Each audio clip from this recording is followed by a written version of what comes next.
Assalamu alaikum viewers, how are you all? Hope you all are doing well. Welcome to the channel Study Gold. Today I have chosen the topic, it's a poem Kubla Khan, which is written by Samuel Taylor Coleridge and published in 1816. So it's a poem. We are going to do the critical analysis and the literary figure of speech of the poem. Before going to the topic, I want to request to you people, please do subscribe the channel and do not forget to push the bell icon. इस तरह आपको notification जो है new videos की वो मिलती रहेंगी.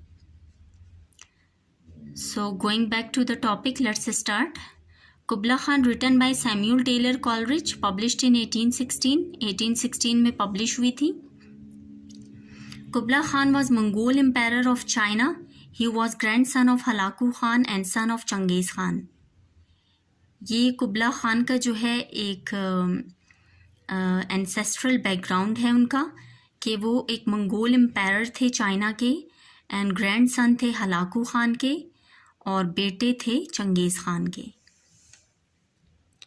Speaker is unclear because of fragmentary nature of the poem. It's a state of dream है, इसलिए स्पीकर जो है अनक्लियर है, लेकिन फिर भी हमने स्पीकर को फाइंड आउट किया है. The speaker is a third person omniscient in the first two stanza. First two stanza में जो है वो थर्ड पर्सन omniscient हो सकता है speaker. And third person omniscient क्या है? It's like God like. ये गॉड लाइक होते हैं कि इन्हें सब कुछ पता होता है. They know everything. Then in third stanza it switch to first person speaker. फिर थर्ड स्टेंजा में जो है ये स्विच हुआ है फर्स्ट पर्सन से, जहाँ से अ डैमसेल विद अ डल्सिमर स्टार्ट हुआ है. यॉनरा की मीनिंग है क्लास क्या है इस पोएम की, कैटेगरी क्या है या स्टाइल क्या है. तो इसका स्टाइल है फ्रेगमेंट्री पोइट्री और ड्रीम पोएम. ये इसका स्टाइल है, इसका यॉनरा है. Images are different like Kubla Khan pleasure dome, sacred river, elf, painting, fountain, cave of ice. अब इसमें जितने भी इमेजेस हैं वो बिल्कुल डिफरेंटली यूज हुए from first stanza to the third stanza. जैसा कि इसमें प्लेजर डोम की बात हुई है, फिर नेक्स्ट स्टेंजा में सैक्रेड रिवर की बात हुई है, एल्फ की, और उसके बाद फाउंटेन्स की बात हुई है, केव्स की और आइस की. So it's totally different images. This is why this is called fragmentary poetry. Because it was an opium induced dream. ये एक opium induced dream था. इसकी क्या मीनिंग है कि जो राइटर हैं S.T. Coleridge, he was ill and he took a drug. उन्होंने एक ड्रग लिया अपनी इलनेस की वजह से, और वो एक मदहोशी के जो आलम में लिखा जाता है, ख्वाब देखा जाता है, और उसके बाद उन्होंने उसे रिटर्न फॉर्म में शेप किया. It was one night composition when S.T. Coleridge saw a dream.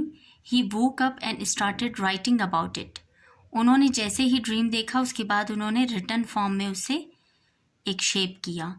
He was interrupted by a person. This is why the poem couldn't complete it according to its original line 200 to 300 plan.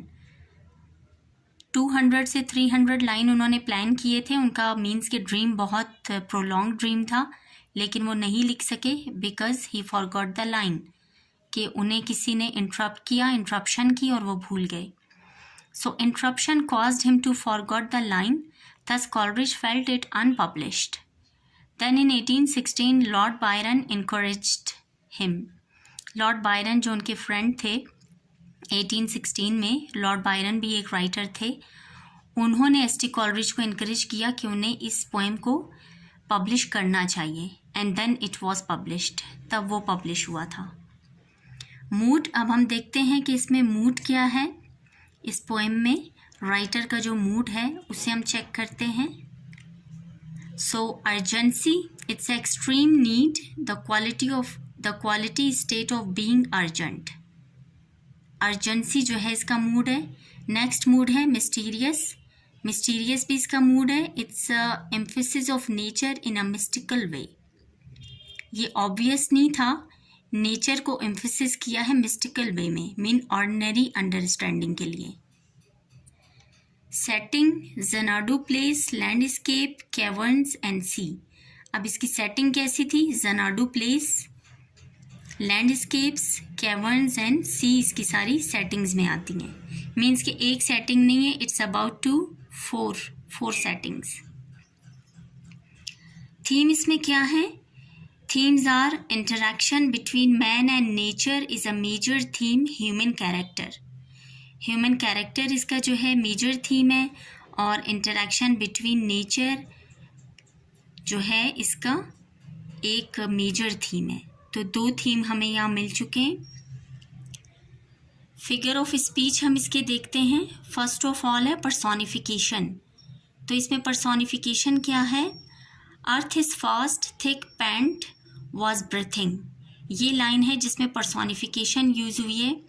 It's compared the earth to human object. Earth को जो